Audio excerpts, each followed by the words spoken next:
A definição mais simples que a gente tem de assembleias é que são o espaço de diálogo.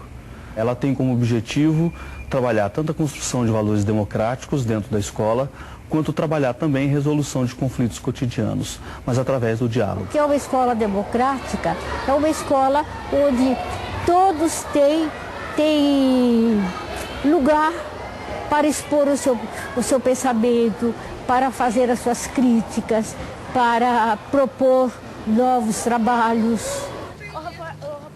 A Escola Comunitária de Campinas, ela encampou esse projeto achando que, de fato, a escola também tem um papel importante na formação ética e moral dos seus alunos.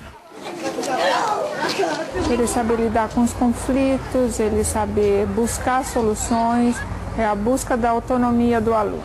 Em cada sala de aula existe um espaço, normalmente 2 cartolinas, onde as crianças espontaneamente escrevem as suas críticas e as suas felicitações. Tudo que vai acontecendo durante a semana em que ele não gostou, a criança não gostou, que tem críticas a fazer, ele vai lá e escreve a sua crítica. A mesma coisa com as felicitações. Aquilo que vai acontecendo, que ele se sentiu feliz na escola, que ele se sentiu satisfeito, ele vai nessa cartolina e coloca a felicitação. Existe um combinado entre os professores e as crianças que, tanto nas críticas quanto nas felicitações, principalmente nas críticas, eles criticam fatos e não pessoas. Eu posso dizer, eu critico colegas que estão brigando demais no futebol, mas eu não critico fulano que está brigando demais no futebol. Para proteger a criança que tem alguma atitude inadequada, porque nessa situação ela vai ficar exposta à crítica de um grupo todo. A discutir as coisas, a saber me integrar melhor com as pessoas, ter a oportunidade de falar. E a gente discute as críticas para tentar resolver. Eu acho que o professor aprende um pouco com isso, eu acho, na minha opinião. E os alunos também. A gente já vem fazendo um trabalho de anos, numa roda de conversa, que, vamos dizer assim, foi o que antecedeu o trabalho de assembleia. Lembra, o que aconteceu? Por que a gente começou a assembleia? O que estava acontecendo? Porque estava quebrando as pás. Quebrando as pás do parque, não era? É. E o que eles estavam fazendo com as pás? Fazendo de conta que é fogo, água e raio laser. Assim, eles faziam força e daí quebrava. Com a pá quebrada, o que acontecia? Não podia ser assim, era pra cavar areia. E daí ficava raspando assim e doía a mão. Agora eles ainda retomam cada situação que eles encontram uma pá quebrada.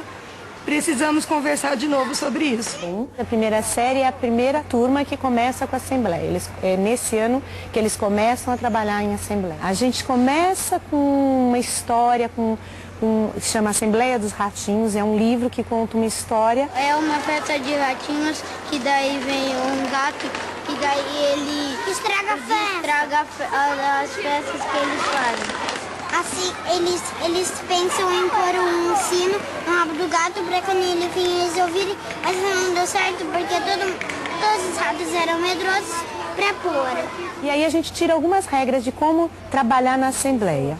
Então, que só pode falar cada um de uma vez, que todos têm que ouvir todos e que mesmo tentando resolver o problema, nesse livro, os ratinhos não conseguem resolver o problema. Eu fiz o gato dormindo e eles pusendo o sino lá. E eu fiz os ratinhos fazendo uma coleira no gato, e daí eles foram lá e amarraram no foguete e apertaram um botão, daí o gato saiu voando até a lua.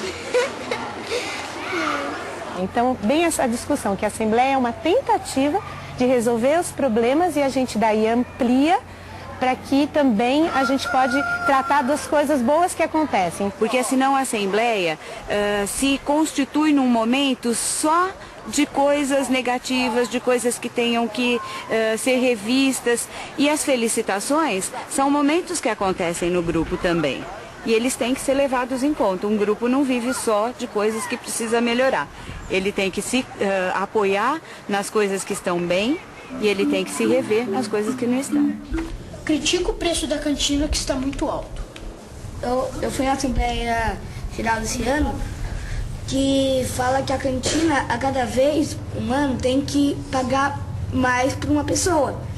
Daí, para que eles consigam pagar, eles precisam aumentar o preço das coisas para eles conseguirem o dinheiro. Eu acho que as assembleias têm assim, um papel enorme, assim, se desenvolvem muito a capacidade de verbalização deles, a capacidade de argumentar e contra-argumentar, o que eu acho assim, fantástico. Quem vota então em trazer o lanche de casa?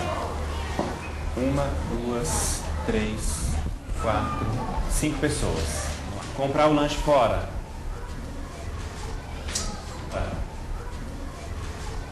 E conversar com o Sandro? 1, 2, 3, 4, 5, 6, 7, 8, 9, 10.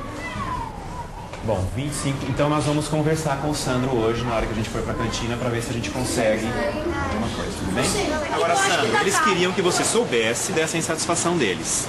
Né? Então eu acho que é um canal aberto aí pra gente conversar, né? Tem que conversar e eu escrevo. Muito obrigado, viu, Sandro, pela conversa. A gente teve a oportunidade de ouvir da boca dele que ele precisava desse dinheiro e acho que valeu a pena, sim. Ah, valeu, né? Porque pelo menos a gente tentou, mesmo que não deu certo. Bom, eu tomo muito cuidado quando eu falo dos benefícios que as assembleias têm para a escola, porque o benefício mais imediato é uma diminuição enorme na indisciplina e na violência dentro da escola. Por que eu tomo muito cuidado com isso? Porque as pessoas têm uma tendência, então, em querer fazer a assembleia para diminuir a indisciplina e a violência. Isso, na verdade, tem que ser uma consequência de um trabalho de democratização das relações. O primeiro passo para uma assembleia dar errado é quando o professor faz esse tipo de trabalho pensando que com isso ele vai diminuir os problemas que ele tem em sala de aula. E ele vai perceber que os problemas não acabam. Os problemas não se extinguem. Não vai deixar de existir um aluno que põe o pé para o outro cair, que vai fazer algum tipo de barulho para atrapalhar a aula. Não é isso que vai acontecer com o trabalho da Assembleia. Ela não é um trabalho mágico, mas essa não é o benefício principal da Assembleia. O principal benefício, de fato, é a construção de valores por parte das crianças. Esse trabalho com assembleias não é uma grande novidade do ponto de vista de que desde a década de 20 você tem trabalhos sistematizados no mundo inteiro que adotam essa perspectiva de diálogo e de democratização das relações dentro da escola. E você tem inúmeras experiências sendo desenvolvidas no Brasil nos dias atuais. Que eu penso que isso serve para qualquer instituição pública, privada, escola ou não escola, é acreditar nesse princípio participativo, é acreditar na participação como um valor. Não depende de prédio, não depende de classe social, depende da boa vontade do professor e do trabalho que ele queira fazer com os alunos. Critiquei quem pegava no meu pé, lembra, Léo? Eu me lembro de uma que a Helena me felicitou porque eu era a melhor amiga dela. Eu tinha achado que ele tinha criticado o Gabriel. E foi o Gabriel! Então eu adivinhei. Teve uma época que eu quis fazer assembleia em casa.